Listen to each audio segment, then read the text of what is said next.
You felt it happen before you were ready for it. Maybe you were lying in bed, trying to sleep, and suddenly something moved inside you.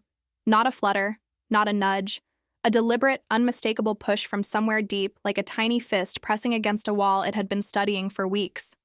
And for a second, everything else stopped. Because it didn't feel random.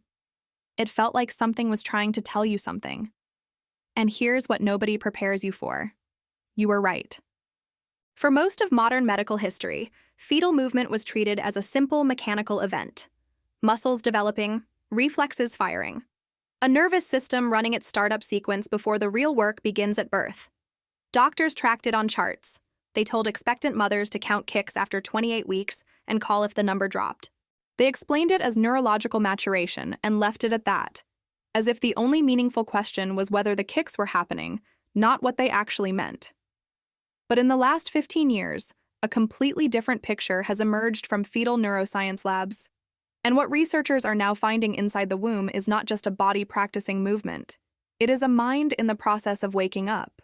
A consciousness assembling itself piece by piece, using everything available, including you, your voice, your heartbeat, your emotional state, your daily schedule, as the raw material for its own construction. Let's start with what's actually happening neurologically when a baby kicks.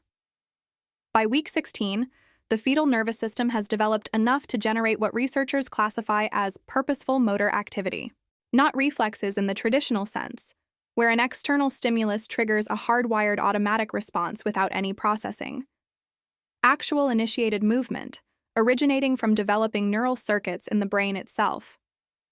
The motor cortex sending signals, the body responding, the loop completing.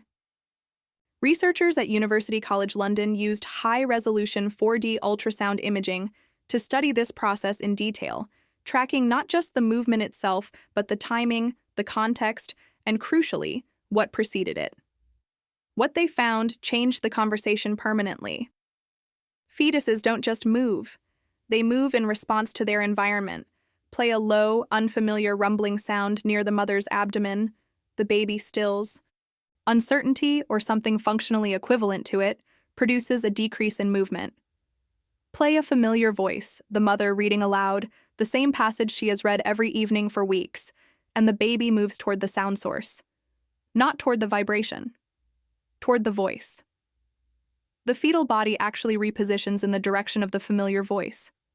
That distinction matters enormously, because it means the fetal brain is not just detecting a stimulus, it is recognizing a pattern. It is responding to something it has learned to expect. It is differentiating between the known and the unknown, between safe and unfamiliar, before it has ever taken a breath. That is not a reflex. That is memory. And memory, in any system, is the first signature of a mind at work. Now here is where the science becomes something you cannot explain away with standard developmental biology. Because not all kicks are the same. Not all fetal movement is equivalent. And in the last decade, researchers have started to map what different movement patterns actually correspond to inside the womb with a level of precision that would have seemed impossible 20 years ago. A team at Durham University spent years cataloging fetal facial expressions through 4D ultrasound imaging, capturing images of remarkable clarity, and cross-referencing those expressions with movement timing and intensity. What they found was something the broader public has barely heard about yet. Fetuses show distinct emotional expressions months before birth: laughter face patterns, cry face patterns, pain-associated expressions. And these expressions do not appear randomly. They correlate directly with specific types of sensory input, with specific internal states, and with specific movement patterns.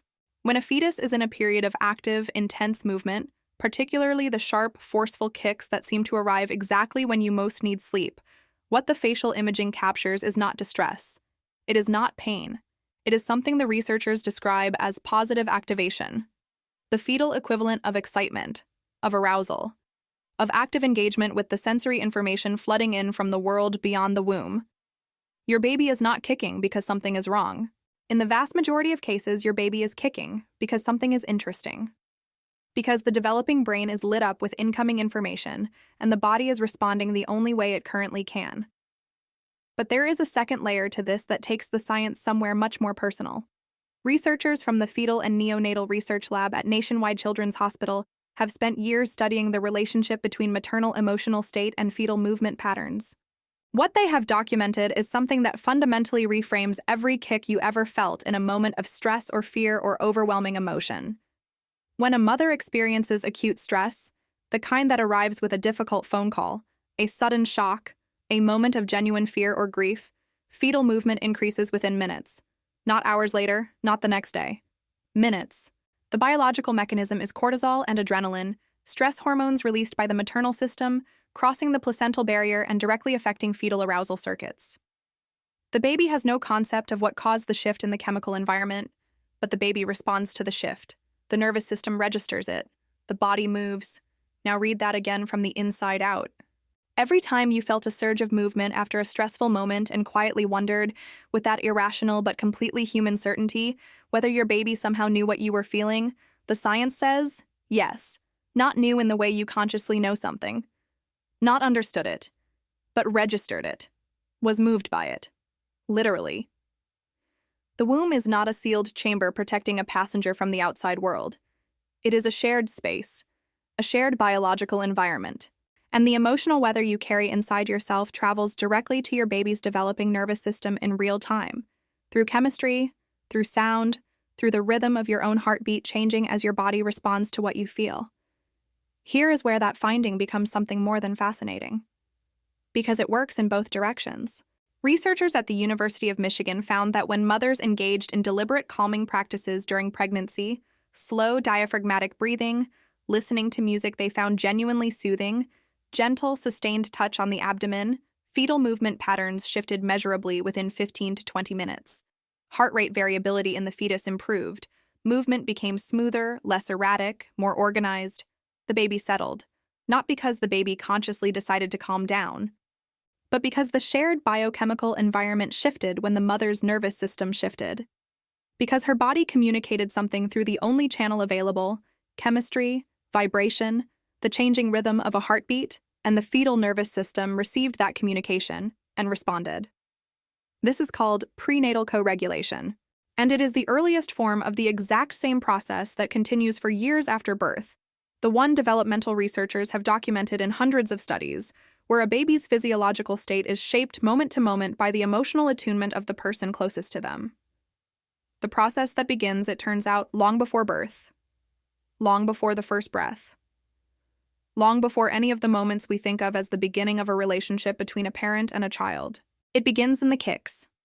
Now I want to tell you about a specific pattern in fetal movement that researchers have identified, and that caught the scientific community genuinely off guard when the data first came in, because it suggests something about fetal learning that nobody expected to find this early. Starting around week 28, many fetuses develop what movement researchers call sleep-wake cycling. Distinct, recognizable periods of stillness followed by bursts of intense activity, repeating on a rough rhythm of 20 to 40 minutes. For a long time, this was understood simply as the fetal brain establishing basic biological cycles, the nervous system coming online, normal development. But then researchers started asking a more specific question. Were all fetal sleep-wake cycles equally organized? And if not, what determined how organized they were? The answer was not what anyone predicted. In pregnancies where the mother had consistent daily routines, regular sleep windows, regular meal times, predictable cycles of activity and rest, the fetal sleep-wake patterns were more organized, more regular, more clearly defined. In pregnancies with highly disrupted maternal schedules, chronic shift workers, mothers experiencing sustained high stress, women with significant ongoing sleep disruption, the fetal cycling was measurably less structured. The fetal brain was using the mother's routine as a template.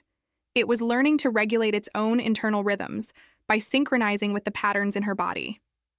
Before birth, before the newborn period, before any of us were taught to think of learning as possible, which means that 3 a.m. surge of movement, the one that woke you up repeatedly, the one that seemed to arrive with frustrating consistency just as you were drifting off, was not random. It was your baby in an active neural consolidation window, a developmental phase of intense brain-building activity, doing exactly what a developing mind is built to do. Processing, organizing, using every available input to construct the architecture it will need for everything that comes after, building itself, in the dark, using you as the blueprint.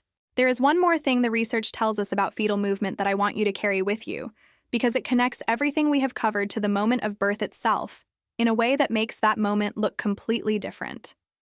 In the final weeks of pregnancy, studies using fetal heart rate monitoring alongside continuous movement tracking have documented a specific and consistent pattern. When the mother speaks, fetal heart rate drops slightly. Movement decreases, the baby stills.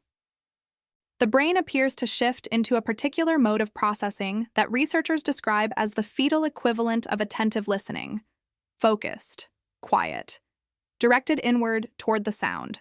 When a stranger speaks, even at the same volume and pitch, none of that happens. The fetal nervous system does not register it the same way. The heart rate does not dip. The stillness does not come. Only the mother's voice produces it. That pattern, that exact neurological signature of going quiet and directing attention when she speaks, is the same pattern researchers observe in newborns during the first hours after birth. Not similar. The same.